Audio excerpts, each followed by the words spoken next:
उद्धव ठाकरे यांच्या संसदीय पक्षाकडून फुटीर खासदारांना पत्र पाठवण्यात आले। शिंदेंच्या पक्षात विलीन झाल्याचं माध्यमातून समजल्याचं या पत्रात मुद्दा मांडण्यात आलाय।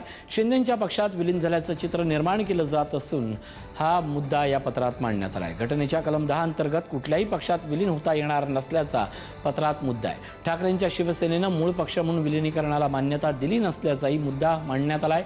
शिवसेनेतील कायदेशीर लढाईच्या अनुषंगाने या पत्राला आता महत्त्व प्राप्त झाले। आमच्या शिवसेना उद्धव बाळासाहेब ठाकरे पक्षाचे 6 खासदार, आता ही जुनी गोष्ट झाली की ते गेले, भेटले। काल परवाकडे ते माननीय लोकसभेच्या अध्यक्ष बिर्ला साहेबांना सुद्धा भेटल्याची माहिती मिळाली आणि म्हणून आम्ही 6ही खासदारांना पत्र दिलेलं आहे की ही तुमचं पाऊल असंविधानिक आहे।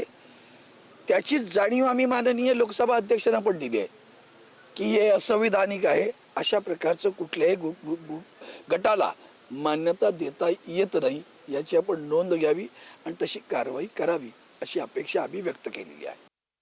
त्या पत्राला केराची टोपली आमच्या खासदारांनी दाखवलेली आहे। त्यांच्या पत्राला विचारतो कोण? लोकशाहीमध्ये नियमाप्रमाणे 2/3 मेजॉरिटीला महत्व आहे आणि बाकायदा लोकसभा स्पीकर यांच्याकडे जाऊन 6 खासदारांनी पत्र देऊन सगळी प्रक्रिया पूर्ण केलेली आहे। ही फक्त केविलवाना प्रयत्न आहे, कोर्ट कचेऱ्या करणं, हे करणं, ते करणं। त्यामुळे कुठल्याही त्यांचा त्या पत्राचा परिणाम आमच्या खासदारांवर होणार नाही। रामरक्षा आंदोलनावरून मुख्यमंत्री देवेंद्र फडणवीस आणि उपमुख्यमंत्री एकनाथ शिंदे यांनी उद्धव ठाकरे यांच्यावर जोरदार निशाणा साधलाय। राजकीय आंदोलनं रामाच्या नावाखाली करणं योग्य नाही। तुम्ही रामरक्षा आंदोलन करता पण तुम्हाला रामरक्षा वाचताच येत नाही।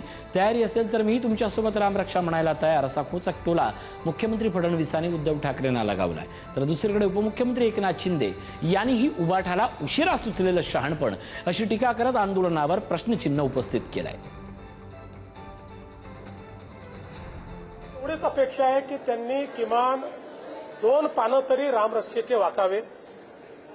राजकीय आंदोलन रामाच्या नावाखाली करणं योग्य नाहीये।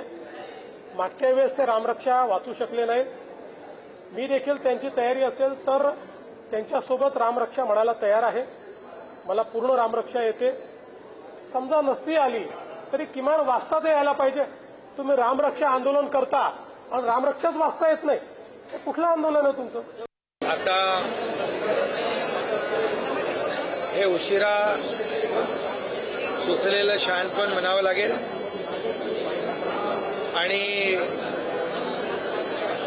त्यांचा नेहमीच सगळ्यांना बाहेरून पाठिंबा असतो, घरातून पाठिंबा असतो। तुम लढो हम कपडा संभालताय आणि एक मन आहे, बुडाला जळतंय आणि डोंगरावरची आग विझवायला पळतंय, अशी उबाटाची आता अवस्था झालेली आहे।